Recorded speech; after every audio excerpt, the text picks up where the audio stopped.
Bismillahirrahmanirrahim. Assalamualaikum warahmatullahi wabarakatuh.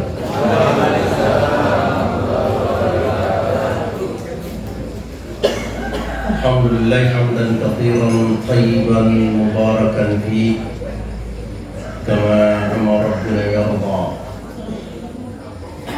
Asyhadu an la ilaha illallah wa asyhadu anna Muhammadan abduhu wa rasuluh. Laqad qala tabaraka wa ta'ala a'udzu billahi minasy syaithanir rajim. Ya ayyuhalladzina amanu taqullaha haqqa tuqatih wa la tamutunna illa wa antum muslimun wa ba'd. Syukur atas karunia Allah. Ini pagi yang bahagia. Bapak Ibu sehat semuanya nggih? Alhamdulillah. Keluarga sehat? Ekonomi sehat? Nanti kalau nggak sehat, sempoyongan. Semoga Allah Subhanahu wa Ta'ala memberi rahmat, hidayah, kesehatan untuk kita semuanya. Amin. Salawat dan salam terlimpah untuk Nabi kita, baginda Nabi Muhammad Sallallahu Alaihi Wasallam. Tentu kita terima kasih semua pihak yang telah mendukung kegiatan ini, dan secara khusus saya terima kasih Pak Haji Sutrisno. Saya semalam nginep di hotel beliau. Ini rutin Bu, setiap minggu pertama. Tapi ngomong-ngomong ini terakhir ya. Ya bulan depan kan Ramadan. Nanti kita mulai lagi bulan Syawal, insya Allah. Saya kalau Ramadan mesti harus iktikaf di rumah. Insya Allah kegiatan kita nanti dimulai lagi setelah Syawal. Ini mantap, kita akan Ramadan ya. Tanggal berapa? Puasa Ramadan ya tanggal 1 Ramadan. Insya Allah tahun ini bertepatan dengan tanggal 1 Maret. Sudah nggak usah ceringat-ceringat. Bismillah, itu sebuah keyakinan yang kita bangun berdasarkan intelektualitas. Ya Allah kasih kita intelektualitas untuk membangun paradigma pemikiran. Jadi bukan katanya dan yakin ya.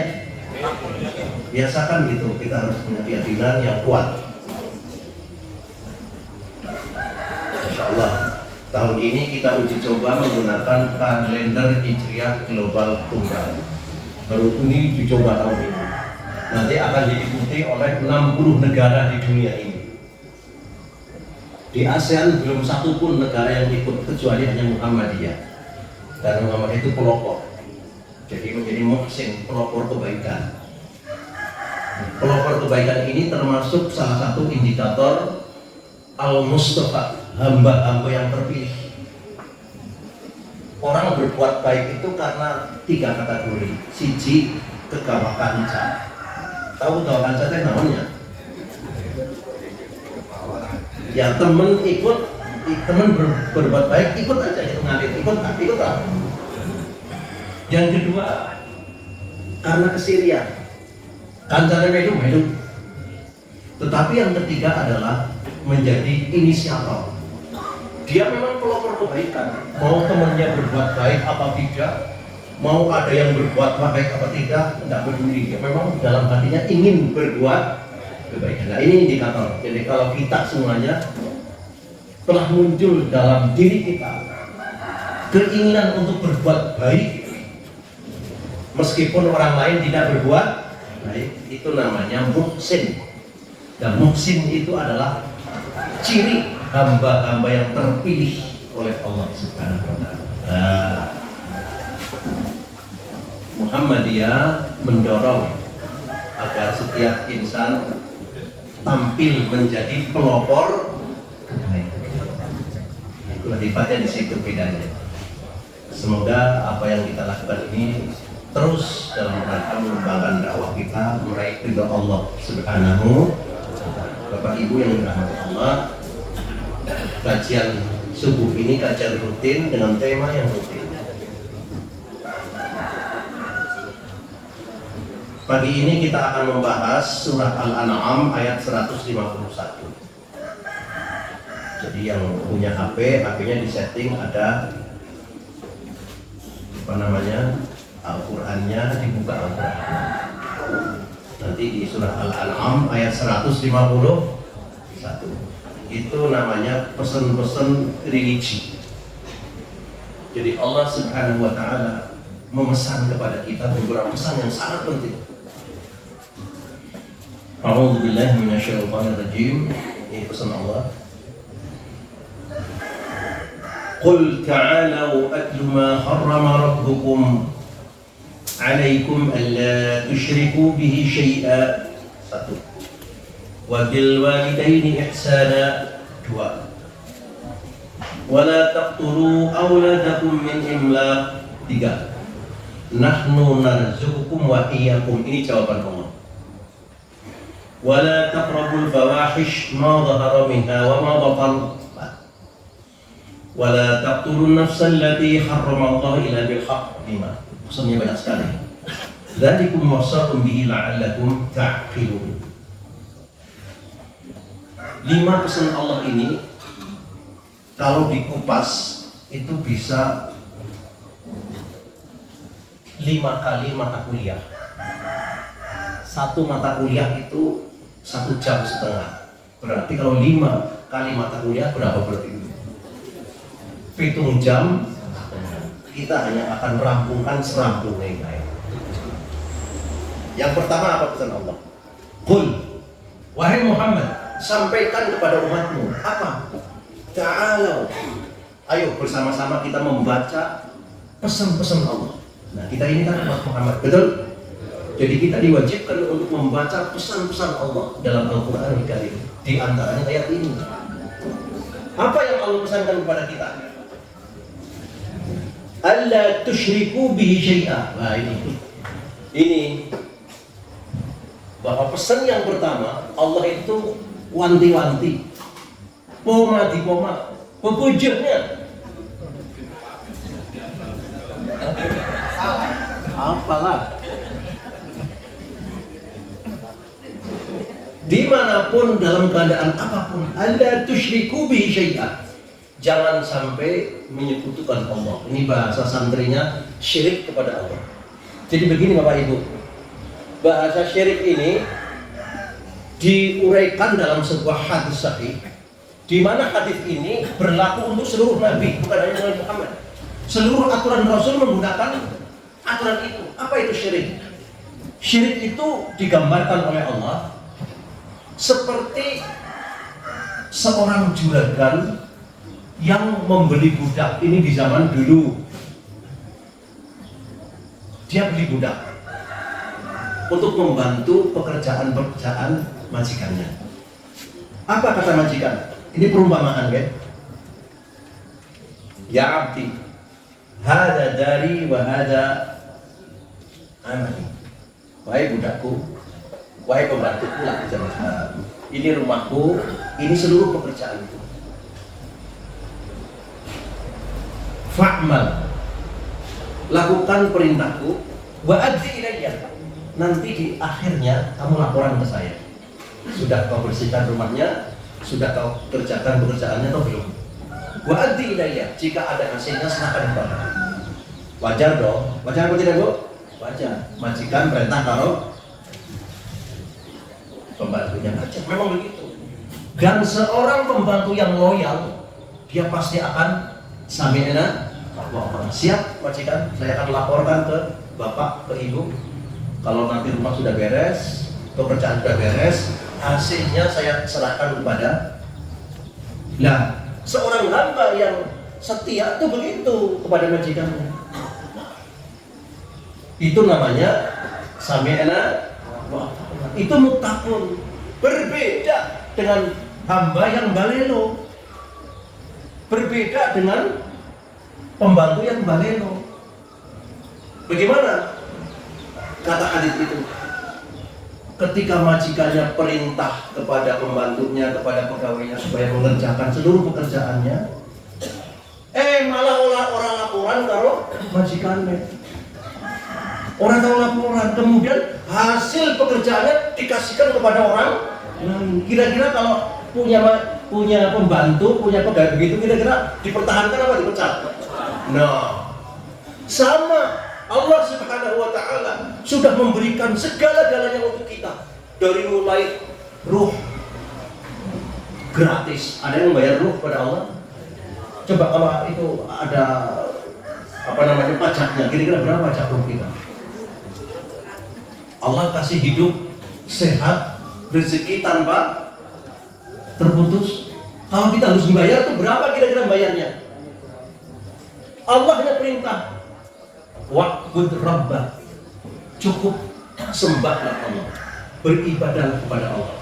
Ada yang sami'na, ada yang wa'asaina. Betul apa tidak? Allah kan tidak minta apa-apa kepada kita, ibadah sama Allah, cukup, semuanya gratis.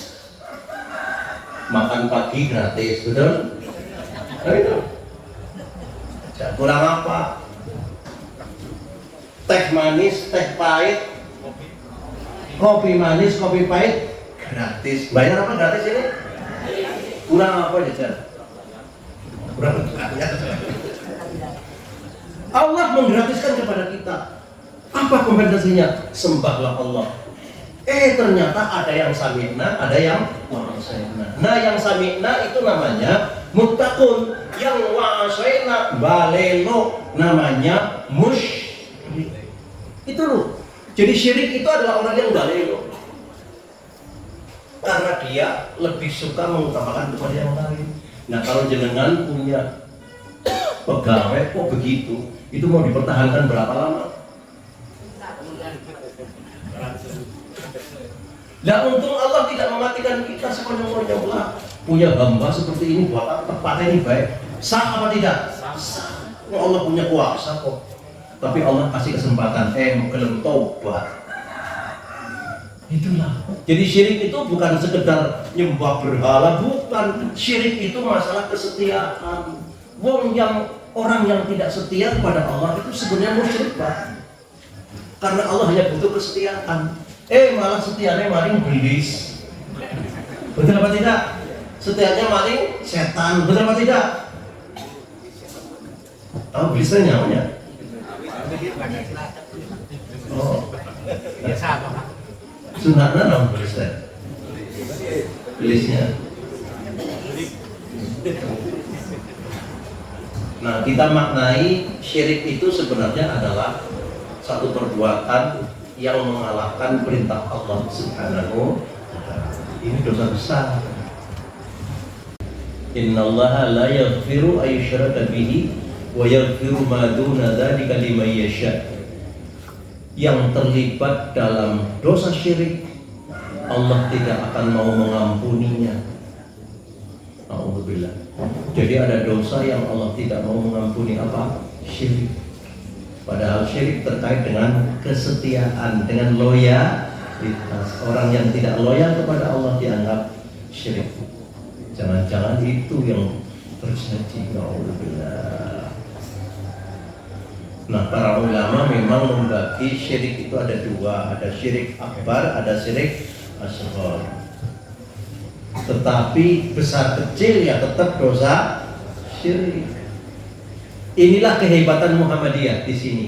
Kekuatan Muhammadiyah melampaui 1 abad lebih karena satu bangunannya, tauhid.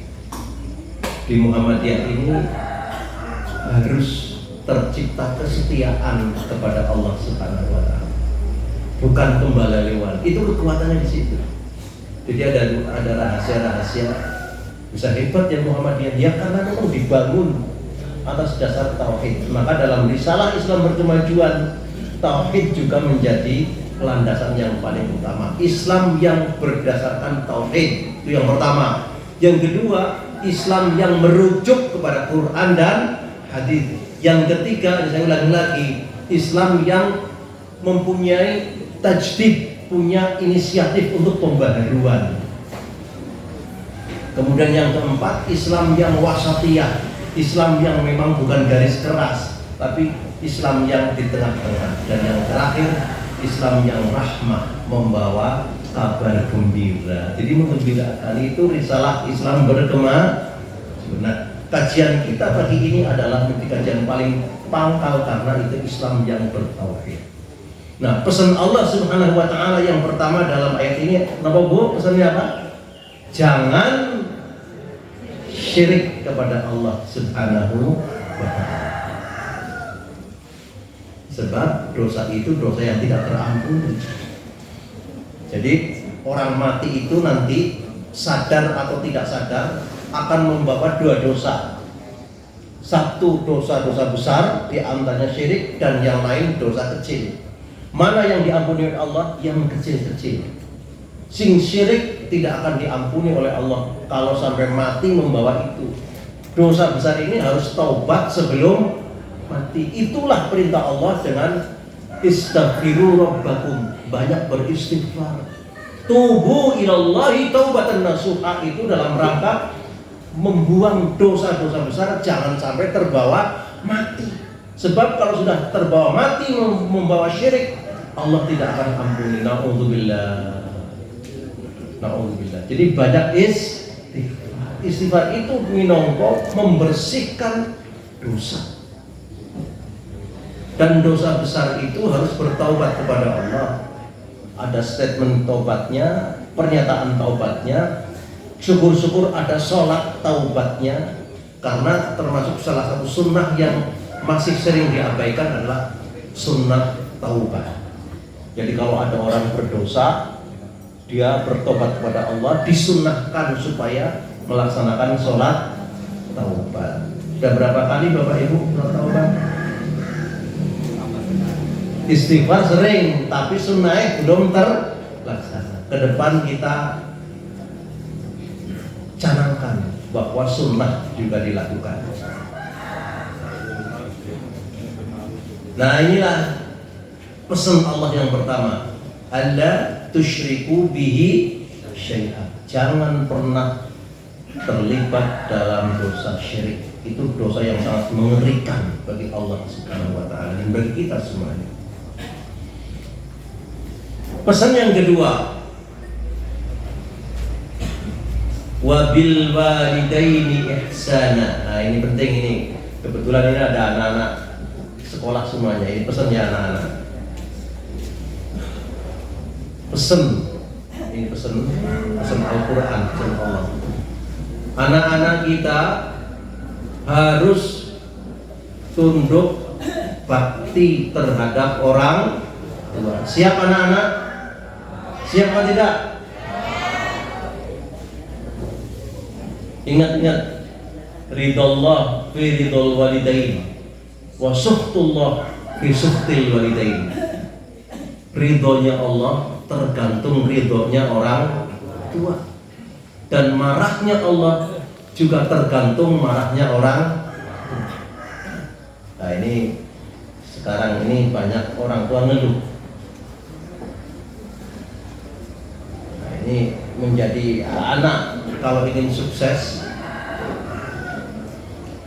anak-anak kalau ingin sukses jangan pernah bangkang terhadap orang tua. Doa orang tua sangat penting.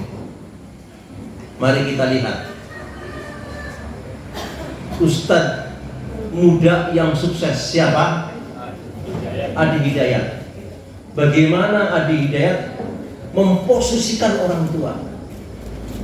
Luar biasa itu.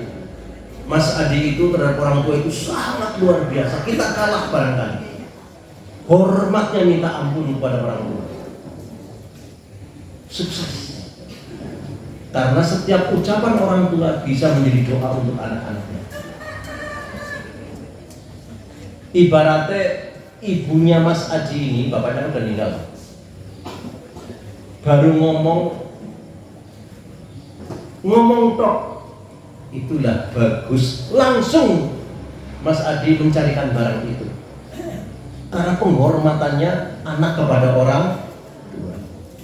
Apalagi perintah, baru ngomong saja Ustaz Adi Hidayat sudah mengikuti apa yang diinginkan orang tua. Apalagi perintah, tolong belikan apa, apalagi begitu.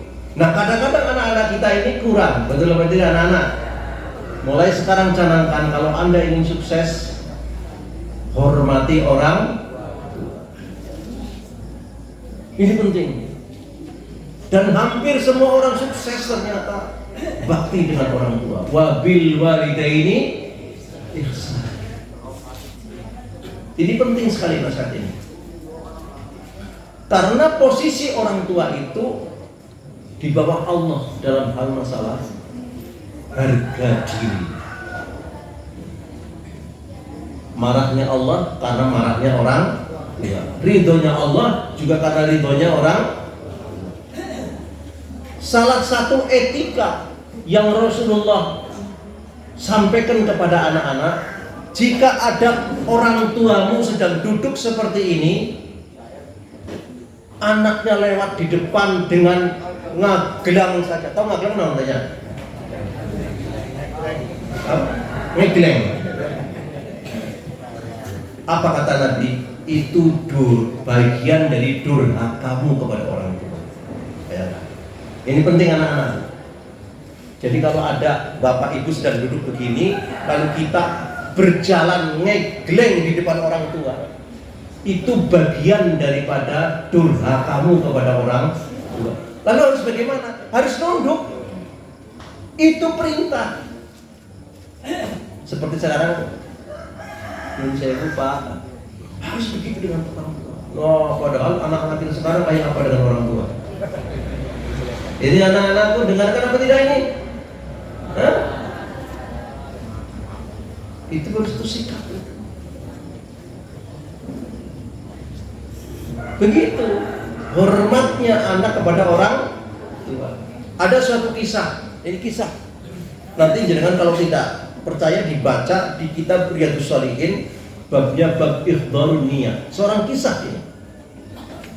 Ada seorang pasangan suami istri dan sudah punya anak.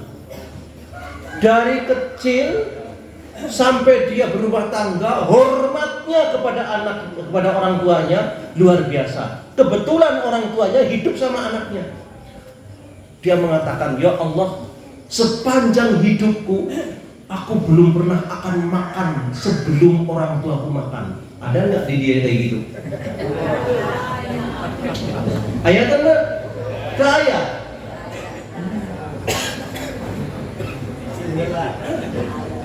Itulah hormatnya seorang anak kepada orang tua. Ya Allah, aku belum pernah akan makan sebelum orang tua makan. Itu dicanangkan dalam dirinya. Kemudian terjadilah sesuatu. Bapaknya tidur dari habis Isya sampai subuh. Aku belum akan makan sebelum orang tua makan. Dan ketika aku melihat orang tuaku sedang tidur, aku, istriku, dan anak-anakku sudah kelaparan. Tetapi aku tidak berani membangunkan agar orang tuaku makan dulu. Aku tunggu sampai subuh. Aku, istri, dan anakku kelaparan. Terjadi nggak di mana rencana kayak gitu? Malah orang tua sisa, betul apa tidak?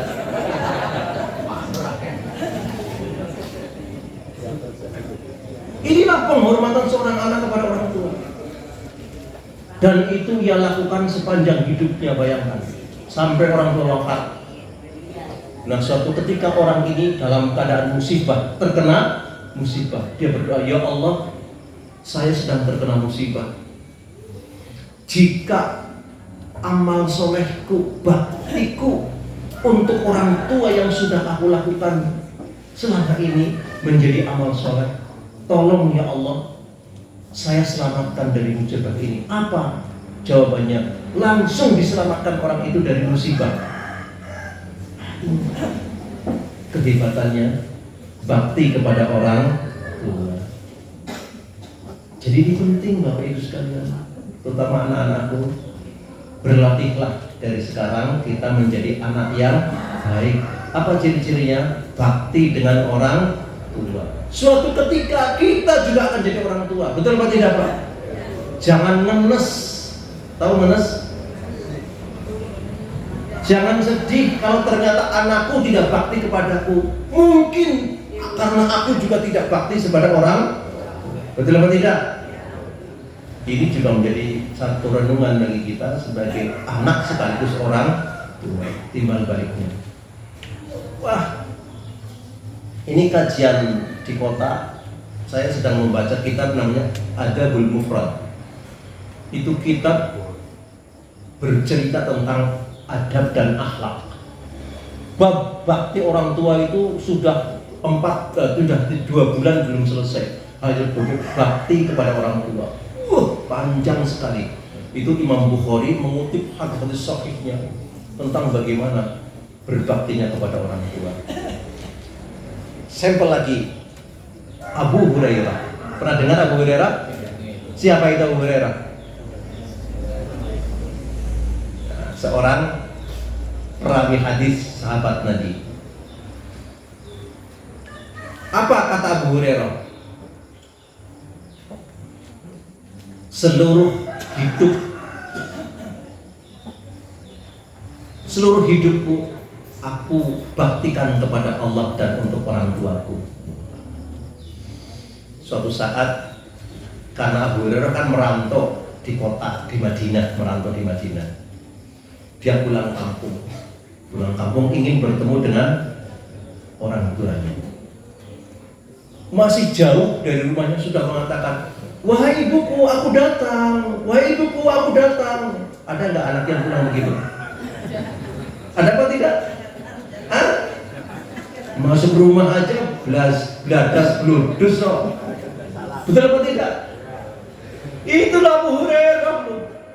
Begitu sampai di rumah, ibunya digendong sama dia. Ada nggak anak yang pulang ke rumah gendong ibunya? Ada apa tidak? Saking bahagianya digendong. Nah, karena kebahagiaan orang tua itulah kemudian apa kata orang tua? Ya Allah, kabulkan semua apa yang menjadi keinginan anakku. Itulah Abu Hurairah. Apapun yang Abu Hurairah inginkan, Allah Subhanahu wa ta'ala kabulkan. Termasuk apa? Satu hal yang tidak terjadi buat sahabat lain. Seluruh kata-katanya itu sangat menarik. Itu doanya siapa? Orang tua. Karena orang tua bahagia, senang melihat anaknya bakti kepada orang tua. Nah, ini penting doa karena apa? Ridhonya Allah tergantung ridhonya orang tua. Jadi kalau kita ingin berhasil, ridhokan orang tua, nanti Allah juga akan ridho. Itu salah satu cara. Ini Pak Martin menyesal, duh ini musram. Bapak Ibu meninggal, celah ya. Ini yang masih punya orang tua. Nah, ketika orang tua sudah meninggal juga jangan lupa tetap harus berbakti. Di antaranya mendoakan orang tua. Ada babnya. Luar biasa itu bab bakti pada orang tua ini memang mengalahkan segala-galanya karena posisinya di bawah Allah Subhanahu wa ta'ala. Maka pesannya adalah wabil walidaini ihsana. Nanti ada ayat yang mengerikan termasuk ngomongnya bagaimana dan sebagainya. Berapa itu pesannya? 2. Nanti di ayat lain disebutkan imma yablughanna 'indakal kibara ahaduhuma aw kilahuma fala taqul lahu uffin. Nah, ngendika berbicara dengan orang tua tidak boleh menggunakan kata-kata yang tinggi, harus selalu rendah kata-kata. Ini etika sekali. Jadi kalau kita menggunakan sedikit kata-kata yang tinggi, itu kategori durhaka kepada orang tua, dosa. Tetapi meski demikian, meskipun anaknya juga begitu, ya orang tua juga jangan mengumbar emosi. Kurang ajar kamu ya, ketabrak motor, ketabrak betulan. Ada nggak yang seperti itu orang tua? Ada apa tidak? Ada. Baru menyesal, ya Allah anakku ketabrak. Lah mau baru donga. Itu sering kejadian begitu, Bu. Saking mantelnya tidak bisa menahan emosi orang tua, mendoakan anaknya ketabrak mobil betulan, ketabrak mobil betulan. Itulah Karena apa? Baini wa bainaha laisa hijab. Antara aku dengan orang tua tidak ada tutup. Apapun yang diucapkan orang tua bisa aku kabulkan, kata. Jadi timbal balik, anak juga harus berbakti kepada orang tua. Orang tua ketika anaknya balik juga jangan marah. Berdoalah kepada siapa? Ya Allah, dan juga anak senangai teman, serahkan kepada Allah. Jangan nyepatani anak, nanti bisa jadi kenyataan. Tidak sedikit orang tua nyepatani anaknya jadi kenyataan. Timbal baliklah begitu. Ini penting, hubungan, bagaimana membangun hubungan orang tua dengan anak. Setiap kita punya cobaan masing-masing, betul? Ada yang dicoba anaknya, ada yang coba macam-macamnya. Maka bangunlah kepercayaan itu, kita dengan Allah dan kita dengan anak-anak kita dan keluarga kita. Itu pesan wabil walidaini ihsan, karena posisinya memang di bawah Allah Subhanahu wa taala. Pesan yang kedua,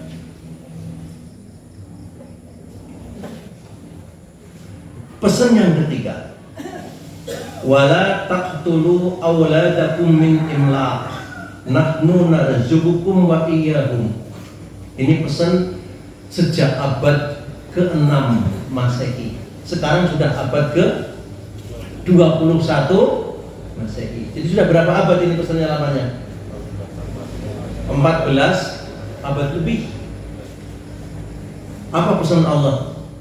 Wala taqtulu auladakum, janganlah kalian membunuh anak-anakmu. Ini kan kisah peradaban zaman orang-orang jahiliyah. Jadi zaman itu zaman yang hanya berpikir praktis.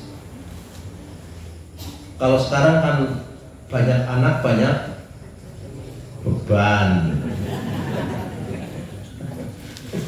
Banyak anak banyak beban. Nah, di zaman itu juga berlaku itu. Punya banyak anak ya bebannya berat. Nah, anak terklasifikasi jadi dua.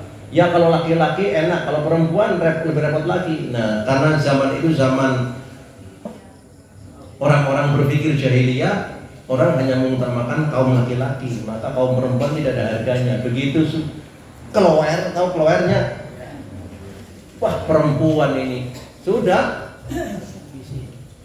gali lubang masukin ke namanya wa'dul banat. Itu pernah dilakukan oleh Umar ibn Khattab ketika dia masih jahiliyah.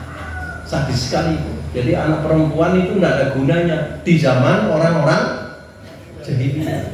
Ketika Islam datang, perempuan punya harga diri yang sangat tinggi sekali. Islam yang menghantarkan kaum wanita punya harga diri. Justru orang-orang jahiliyah yang melakukan pelecehan terhadap kaum perempuan. Namanya wa'dul banat, membunuh anak perempuan hidup-hidup. Kenapa dibunuh? Karena dianggap tidak punya peranan dalam hidup. Ngerampok nggak bisa, beban harus setiap hari kan gitu.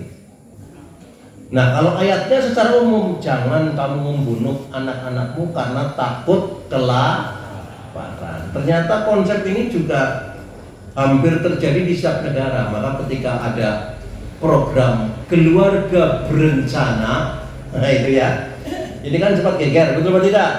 Sekarang masih tidak program itu ya, KB itu masih ya, cuman nggak semasif dulu mungkin ya. Kalau di Cina hanya satu anaknya, kalau lebih dari satu penjara. Ngeri banget di Cina itu. Orang punya lebih anak dari satu itu di penjara. Di Jepang kebalikannya. Di Jepang kebalikannya, sing gelem anak tekwai hadiah. Bukan aneh-aneh menungsa. Di negara tertentu manak di penjara, tapi di negara tertentu manak dibai hadiah. Karena di negara Jepang sekarang ini ada penyakit tidak mau punya anak. Orang yang mati dengan yang lahir akeh sing mati. Maka kalau di sini ada imigran ke Jepang bagus itu. Membuka cabang Muhammadiyah di Jepang itu. Lagi butuh menungsa di sana sekarang. Jepang itu lagi butuh menungsa. kerja nang kene uli, pindah juga. Mau apa? Pindah ke Jepang. Itu di Jepang begitu sekarang. Konon begitu ceritanya.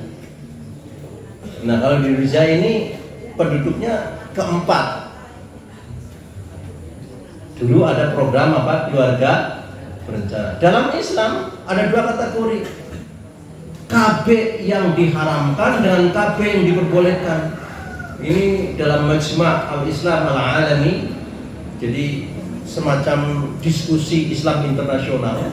Yang KB dilarang itu tahdidun nasal, membatasi keturunan, itu yang diharamkan dalam Islam. Pokoknya siji baik, pokoknya loro baik, itu yang diharamkan. Tetapi kalau keluarga yang direncanakan, ya mau 3 lah, mau 4 terserah, yang penting terencana, itu yang diperbolehkan. Jadi KB itu keluarga berencana, keluarga yang direncanakan, tidak harus hanya 2. Justru kalau itu namanya tahdid, membatasi keturunan, itu yang diharamkan dalam Islam. Gitu. Tetapi kalau merencanakan keluarga itu diperbolehkan. Karena Al-Qur'an juga mengatakan wa fisaluhu fi amain. Sebaiknya anak kalau punya adik itu setelah di atas 2 tahun. Setelah disapi 2 tahun baru punya adik lagi. Itu Al-Quran loh, membuat perencanaan yang baik. Meskipun kadang-kadang tembe umur setahun wis adine anak orang kayak gue. Ya kejadian. Tetapi Al-Quran memerintahkan wa fisaluhu fi amain anishkurli wa liwalidayk. Itu jelas ayatnya.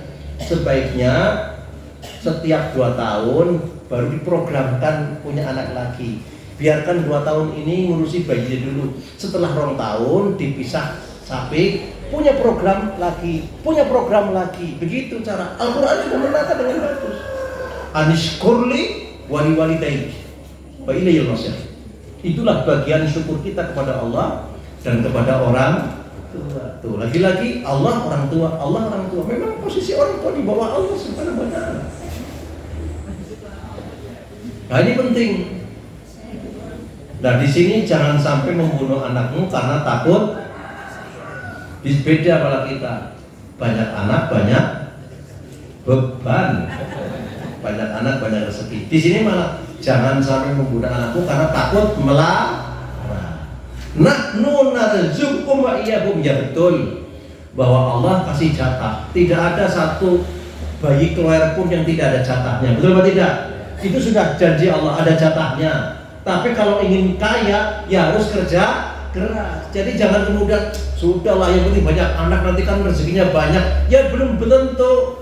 Setiap anak sudah ada rezekinya. Tetapi meningkatkan rezeki kan harus dicari, betul atau tidak? Kalau sekedar satu suap nasi sudah ada rezekinya itu jaminan Allah pasti itu. Tapi hidup kan perlu peningkatan, betul atau tidak? Betul atau tidak? Jenengan mau ngotel apa mau nunggang motor? Hah? Bagaimana Pak? Kalau sudah tua ngotel aja ya. Iya, lebih sehat ngotel gitu kan. Jadi Al-Quran hanya mengatakan setiap insan lahir ada jatah makannya. Tapi jatah berubah, bukan kekayaan. Ayatnya mengatakan bukan kekayaan. Pokoknya ada jatah lah. Ternyata orang butuh meningkatkan ekonomi, meningkatkan status, meningkatkan ilmu. Betul atau tidak? Ini yang harus dicari. Kamu cari tambahan dong. Kalau soal cuma jatah sih ada. Gitu. Wa iyyahum, semuanya kami kasih jatah itu. Jangan khawatir, maka tidak boleh kita membunuh janin-janin yang berkembang. Di zaman jahiliyah, orang-orang jahiliyah itu begitu keluar baru dibunuh. Kalau sekarang masih dalam kandungan sudah dihabisi, betul atau tidak? Tidak lanang, tidak waton. Jadi kira-kira sadis mana orang jahiliyah dengan sekarang? Oh, sadis sekarang ya.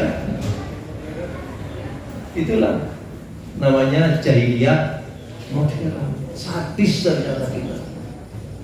Konon ada seorang dokter di Cilacap dulu ya, sudah almarhum ya. Berapa itu aborsi? Sudah berapa ribu itu? 2000 aborsi kalau nggak salah. Itu tidak pandang bulu mau laki-laki perempuan, sikat semuanya. Kalau orang-orang jahiliyah hanya yang perempuan, ternyata lebih sadis sekarang daripada itu.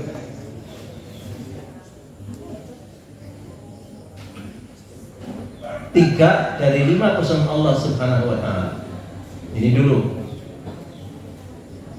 Kekurangannya berbeda.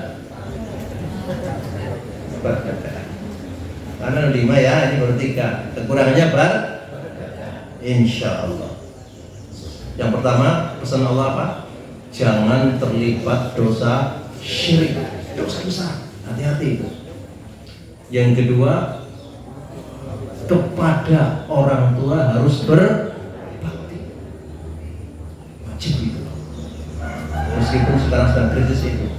Yang ketiga, jangan pernah membunuh manusia. Min ajli dzalik katabna ala bani Israil annahu man qatala nafsan bi ghairi nafsin. Kan begitu ayatnya. Begitulah ketetapan Allah untuk seluruh makhluk sejak zaman Bani Israil.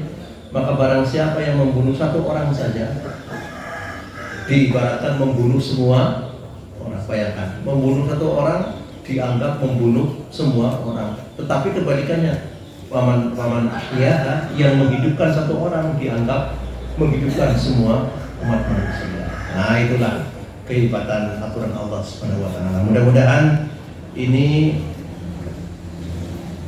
menjadi satu renungan bagi kita, karena ini pesan-pesan religi dari Allah Subhanahu wa Ta'ala yang tercatat di tadi apa? Surah Al-An'am ayat 151. Insya Allah nanti akan kita lanjut pada pertemuan-pertemuan yang akan datang. Mudah-mudahan Allah Subhanahu wa Ta'ala memberi kesehatan kita semuanya. Amin ya rabbal alamin. Perkataan kita akhiri dengan doa kafarat. Subhanakallahumma wa bihamdika asyhadu an la ilaha illa anta astaghfiruka wa atubu ilaik. Wassalamualaikum warahmatullahi wabarakatuh.